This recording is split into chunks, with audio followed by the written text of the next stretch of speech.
জাতীয় থেকে আন্তর্জাতিক, প্রান্তিক, নগর থেকে চারপাশ, এই মুহূর্তে কোথায় কি ঘটছে তা নিয়ে আয়োজন এখন চারদিক। আপনার সঙ্গে আছি আমি হাসিব বিল্লাহ। ঢাকা মেডিকেলে চিকিৎসকের উপর হামলার প্রতিবাদে সারা দেশে ইন্টার্ন চিকিৎসকদের অনির্দিষ্টকালের কর্মবিরতি ঘোষণা করা হয়েছে।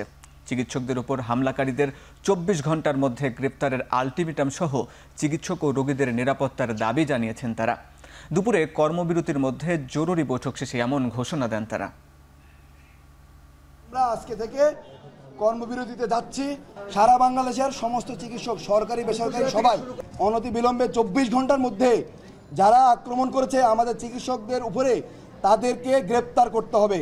আমাদের সবকিছু নিরাপত্তা নিশ্চিত করতে হবে এবং আমরা যাতে সুন্দরভাবে ডিউটি করতে পারি এবং ডক্টরদের সাথে আমরা একমত।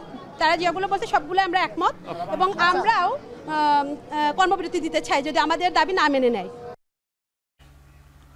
কোটা সংস্কার আন্দোলন ঘিরে হত্যা মামলায় ২ দফা রিমান্ড শেষে আদালতে তোলা হয় সাবেক আইসিটি প্রতিমন্ত্রী জুনায়েদ আহমেদ পলক, জাতীয় সংসদের সাবেক ডেপুটি স্পিকার শামসুল হক টুকু সহ সর্বমোট ৬ জনকে।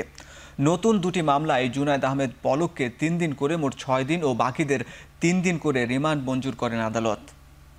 ২ দফায় রিমান্ড শেষে হওয়া প্রত্যেকের আজ নতুন করে গ্রেপ্তার দেখানো হয়। এরপর সকাল ৬:৩০টায় আদালতে তুলে পুনরায় রিমান্ডের আবেদন করেন এসব মামলার তদন্তকারী কর্মকর্তারা। এ সময় আসামি পক্ষের আইনজীবীরা রিমান্ড আবেদনের বিরোধিতা করে জামিন চান।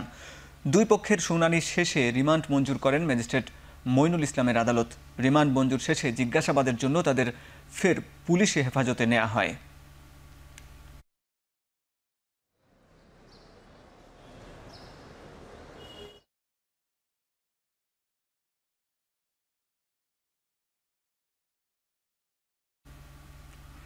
ছাত্র জনতাকে নির্বিচারে হত্যার দায়ে আওয়ামী লীগকে নিষিদ্ধ ও নিবন্ধন বাতিল চেয়ে দায়ের করা রিট খারিজ করে দিয়েছেন হাইকোর্ট।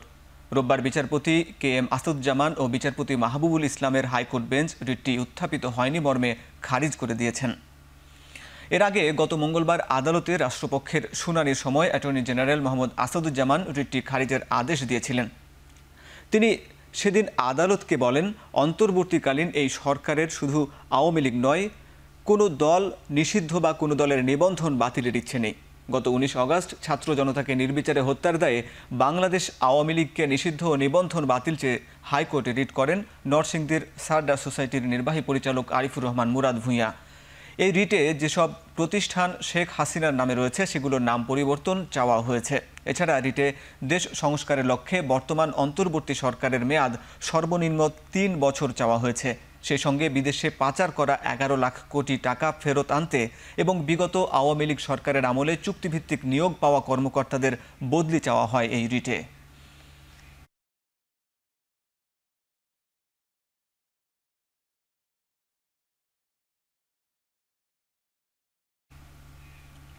রাজনৈতিক দল হিসাবে জামায়াতে ইসলামের বাতিল হওয়া নিবন্ধন ফিরে পেতে সুপ্রিম কোর্টের চেম্বার আদালতে আবেদন করা হয়েছে।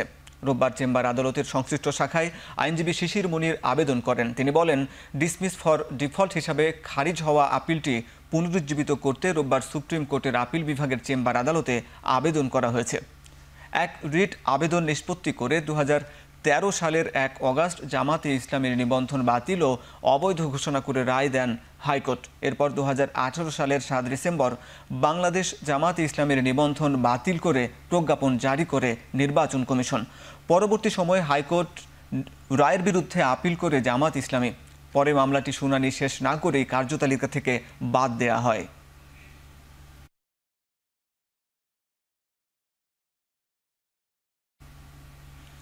গণতন্ত্র সুপ্রতিষ্ঠিত, মুক্ত বাজার ও সমৃদ্ধশালী বাংলাদেশ গড়ে তোলায় প্রতিষ্ঠাবার্ষিকীতে বিএনপির প্রতিজ্ঞা বলে জানিয়েছেন দলটির মহাসচিব মির্জা ফখরুল ইসলাম আলমগীর। সকালে বিএনপির প্রতিষ্ঠাতা ও সাবেক রাষ্ট্রপতি জিয়াউর রহমানের সমাধিতে শ্রদ্ধা নিবেদন করেন বিএনপির নেতারা। পরে মির্জা ফখরুল বলেন, গত ১৫ বছর ধরে গণতন্ত্র প্রতিষ্ঠায় সংগ্রাম করে যাচ্ছে বিএনপি। এ পথে চলতে গিয়ে দলের অনেক নেতাকর্মী গুম হয়েছেন, আটক হয়েছেন। বিএনপি আগামীতে জনগণকে সাথে নিয়ে দেশ পুনর্গঠনে এগিয়ে যাবে বলে আশা প্রকাশ করেন তিনি। জিয়াউর রহমানের স্বপ্ন ও আদর্শ বাস্তবায়নে সবার প্রতিযোগিতাও চান মির্জা ফখরুল। বাংলাদেশ জাতীয়তাবাদী দল সবসময় নেতৃত্ব দিয়েছে, আগামী দিনেও তার সঠিক রাজনীতি এবং জনগণকে সঙ্গে নিয়ে আবারও সঠিকভাবে সামনের দিকে এগিয়ে যাবে এবং দেশকে পুনর্গঠন করবার কাজে মাত্র বাংলাদেশকে নতুন করে গড়ে তোলবার জন্য তিনি যে কাজ করছেন সেই বাংলাদেশকে গড়ে তোলবার জন্য আজকে আমরা প্রতিজ্ঞাবদ্ধ হয়েছি, শপথ নিয়েছি এবং যে কোনো বাধাই আসুক সব চ্যালেঞ্জকে মোকাবেলা করে বাংলাদেশে গণতন্ত্র সুপ্রতিষ্ঠা করা, মুক্তবাজার অর্থনীতিকে প্রতিষ্ঠা করা, সমৃদ্ধ বাংলাদেশে পরিণত করার জন্য আমরা কাজ করে যাব। গোপালগঞ্জে যাত্রীবাহী বাস ও ট্রাকের মুখোমুখি সংঘর্ষে 5 জন নিহত এবং অন্তত 25 জন আহত হয়েছে। রোববার সকাল 8:45টার দিকে কাশিয়ানী উপজেলার মাঝিঘাটি এলাকার গোড়াখোলা ব্রিজের কাছে দুর্ঘটনা ঘটে। ভাঙ্গা হাইওয়ে থানা থেকে জানানো হয়, সকালে খুলনা থেকে ঢাকা যাওয়ার পথে ইমাদ পরিবহনের একটি বাসের সাথে বিপরীত দিক থেকে আসা ট্রাকের মুখোমুখি সংঘর্ষের পর পাশের খাদে পড়ে যায় বাসটি। এতে বাসটি দুমড়ে মুচড়ে ঘটনাস্থলে 5 জন নিহত হন। আহত হন অন্তত 25 বাস যাত্রী। খবর পেয়ে হাইওয়ে পুলিশ ও ফায়ার সার্ভিসের কর্মীরা উপস্থিত হয়ে উদ্ধার অভিযান শুরু করেন, আর আহতদের উদ্ধার করে নেওয়া হয় হাসপাতালে। আহত ও নিহতদের পরিচয়ও এখনও নিশ্চিত হওয়া যায়নি।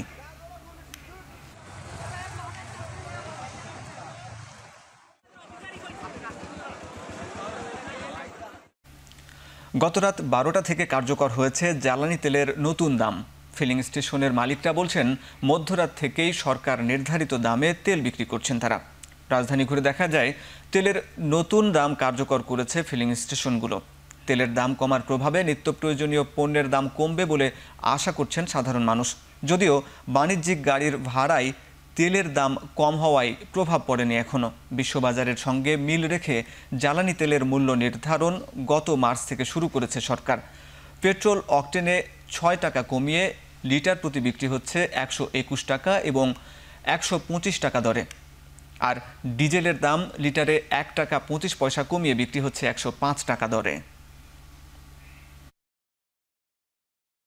6 টাকা কম হয়েছে, ইনশাল্লাহ ভালোই হয়েছে। তেলের উপরে বেসিস করে সব কিছু চলে, এই গাড়ির উপরে বেসিস করে সব কিছু জিনিসপত্রের দাম কমবে। এখন মাসে হয়তো 2000-2500 টাকা লাগতো, এখন হয়তো 1500 টাকার মধ্যে হয়ে যাবে। তেলের দাম কমলে গাড়ি ভাড়া কমবে, ট্রান্সপোর্ট ভাড়া কমবে, তাই সব জিনিসের দাম তো কমার একটু কথা। কোটা আন্দোলনে পুলিশের গুলিতে MIST এর 2 শিক্ষার্থী শায়ক আসহাবুল ইয়ামিন এবং কেমিক্যাল বিভাগের প্রাক্তন ছাত্র মোহাম্মদ রাকিবুল হাসানের নামে নবনির্মিত অডিটোরিয়াম এবং মোহাম্মদ রাকিবুল হাসানের নামে MISTর নাম মুক্ত মঞ্চের নামকরণ করা হয়েছে। এছাড়াও MISTর কেন্দ্রীয় পাঠাগারে শহীদ ইয়ামিন, শহীদ রাকিবুল কর্নার স্থাপন করা হয়েছে। এ সময় শহীদদের বাবা মা এবং MISTর commander major general Mohammad Nasim Parvez, সফল হাত ও বিভাগীয় প্রধান সহ ঊর্ধ্বতন কর্মকর্তাবৃন্দ, শিক্ষকগণ এবং ছাত্রবৃন্দ উপস্থিত ছিলেন।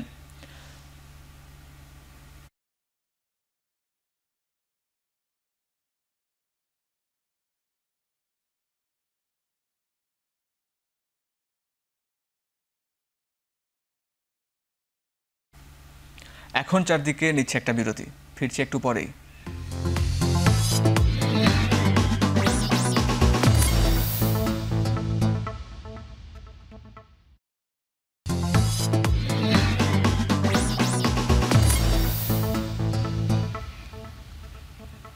বিরতির পর ফিরে এলাম, দেখছেন এখন চারদিক। 4 মাস 7 দিন বন্ধ থাকার পর মধ্যরাত থেকে শুরু হয়েছে কাপ্তাই হ্রদে মাছ ধরা। এর মধ্য দিয়ে উন্মুক্ত হলো হ্রদে মৎস্য আহরণ, পরিবহন ও বাজারজাতকরণ। সকাল থেকেই রাঙামাটির সদর, কাপ্তাই, মারিশা ও মহলছড়ি এই 4টি মৎস্য অবতরণ ঘাটে আসছে মাছ। পরিমাপ ও শুল্কায়ন শেষে স্থানীয় বাজারের পাশাপাশি যাচ্ছে দেশের নানা প্রান্তে। তবে এবার কাপ্তাই হ্রদে পানি বেশি থাকায় মাছ কিছুটা কম মিলছে বলে জানান ব্যবসায়ীরা। বাংলাদেশ মৎস্য উন্নয়ন কর্পোরেশন জানায়, এবার 8,000 টন মাছ আহরণের লক্ষ্যমাত্রা ধরা হয়েছে, যার বাজার মূল্য 16.5 কোটি টাকা। মাছের প্রাকৃতিক প্রজনন মৌসুমে প্রতি বছর 1 মে থেকে 31 জুলাই পর্যন্ত 3 মাস হ্রদে মাছ শিকার বন্ধ থাকে। তবে জলবায়ু পরিবর্তনের কারণে এবার মৌসুমে পর্যাপ্ত বৃষ্টি না হওয়ায় 25 এপ্রিল থেকে 2 দফায় এই নিষেধাজ্ঞা 31 অগাস্ট মধ্যরাত পর্যন্ত বাড়ানো হয়।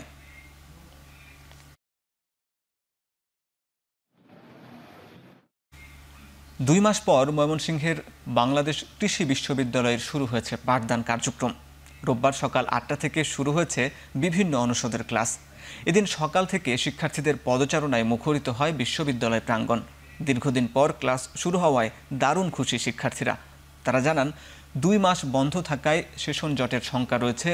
ক্ষতি পুষিয়ে নিতে অতিরিক্ত ক্লাস নেওয়া সহ সেশন জট কমাতে শিক্ষক ও প্রশাসনের প্রতি অনুরোধ জানান শিক্ষার্থীরা। এদিকে শিক্ষার সুষ্ঠু পরিবেশ ফিরিয়ে আনতে কাজ শুরুর কথা জানান বিশ্ববিদ্যালয়ের ছাত্র শিক্ষক বিষয়ক উপদেষ্টা।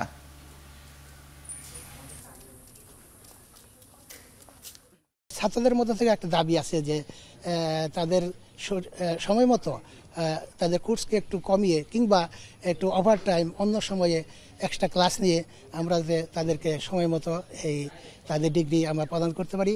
আমরা আশা করি যে তাদের সেই যে ক্ষতি হয়ে গেছে গত 2 মাসে সেটিকে পুষিয়ে নিয়ে আসতে পারবো। মাগুরার নবগঙ্গা নদীর বিভিন্ন স্থানে ফেলা হচ্ছে পলিথিন সহ বিভিন্ন ধরনের বর্জ্য। এতে দূষিত হচ্ছে পানি, ভরাট হচ্ছে নদীর তলদেশ, ধ্বংস হচ্ছে জীববৈচিত্র্য। পৌরসভার অধিকাংশ ড্রেনেই মিশছে নদীর সঙ্গে। পৌরসভার কসাইখানা না থাকায় শহরের পুরাতন বাজারে মাংসপট্টির জবাইকৃত গরু, ছাগলের বর্জ্য সরাসরি ফেলা হয় নদীতে। ফলে নদীর পানি দূষিত হচ্ছে, দুর্গন্ধ ছড়াচ্ছে পুরো এলাকায়। এতে সমস্যায় পড়ছেন নদী পাড়ের মানুষ। নদী সুরক্ষায় আন্দোলনের ডাক দিচ্ছে পরিবেশ নিয়ে কাজ করা সংগঠনগুলো।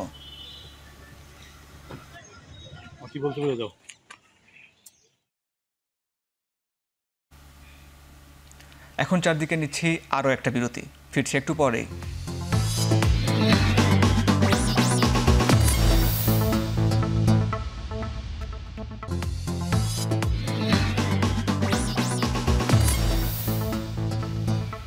বিরতির পর ফিরে এলাম, দেখছেন এখন চারদিক। নির্ধারিত সময়ের একদিন আগে গাজায় শুরু হলো পোলিও টিকাদান কর্মসূচি। স্থানীয় সময় শনিবার বিকেলে খান ইউনিসের আল নাসের হাসপাতালে শুরু হয় টিকা প্রদান কার্যক্রম। 3 দিনের কর্মসূচিতে 6,40,000 ফিলিস্তিনি শিশুকে পোলিও টিকার প্রথম ডোজ দেওয়ার লক্ষ্যমাত্রা নিয়েছে বিশ্ব স্বাস্থ্য সংস্থা।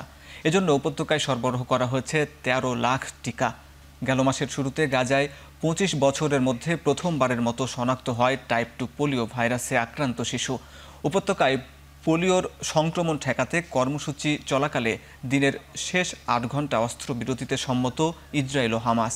যদিও শুধু শনিবারই ইসরায়েলি হামলায় গাজায় নিহত কমপক্ষে 61 জন।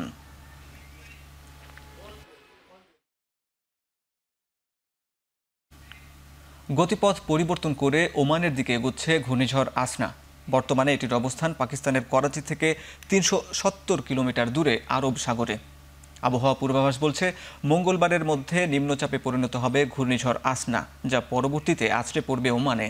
আসনার প্রভাবে ভারী বৃষ্টি হচ্ছে দেশটির উপকূলীয় অঞ্চলে।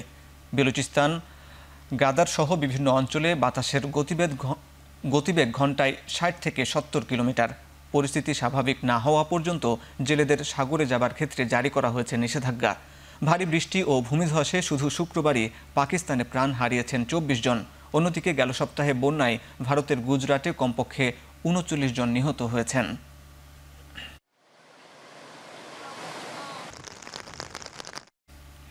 দক্ষিণ চীন সাগরের বিতর্কিত জলসীমা সাবিনা শোলের কাছে চীন ও ফিলিপিন্সের জাহাজের সংঘর্ষের ঘটনা ঘটেছে। শনিবারের এ ঘটনায় একে অপরকে অভিযুক্ত করেছে দুদেশের উপকূলরক্ষী বাহিনী। ফিলিপিন্স দাবি করেছে যে এটি চীনা জাহাজ তাদের জাহাজে ইচ্ছাকৃতভাবে ধাক্কা দিয়েছে। অপরদিকে ফিলিপিন্সকে একটি চীনা জাহাজের সঙ্গে ইচ্ছাকৃতভাবে সংঘর্ষের অভিযোগ করেছে বেইজিং। এর মধ্যে জাহাজের সংঘর্ষের একটি ভিডিও প্রকাশ করেছে চীন, তবে কেউ জখম হওয়ার খবর পাওয়া যায়নি। গত 2 সপ্তাহের মধ্যে একই এলাকায় 2 দেশের জাহাজের সাথে সংঘর্ষের অন্তত 3টি ঘটনা ঘটেছে। সাবিনা শোল অঞ্চলটি চীনা জিয়ানবিন জিয়াও এবং ফিলিপিন্স এসকোডা শোল হিসাবে দাবি করে আসছে। এটি ফিলিপিন্সের পশ্চিম উপকূল থেকে প্রায় 75 নটিক্যাল মাইল এবং চীন থেকে 630 নটিক্যাল মাইল দূরে অবস্থিত।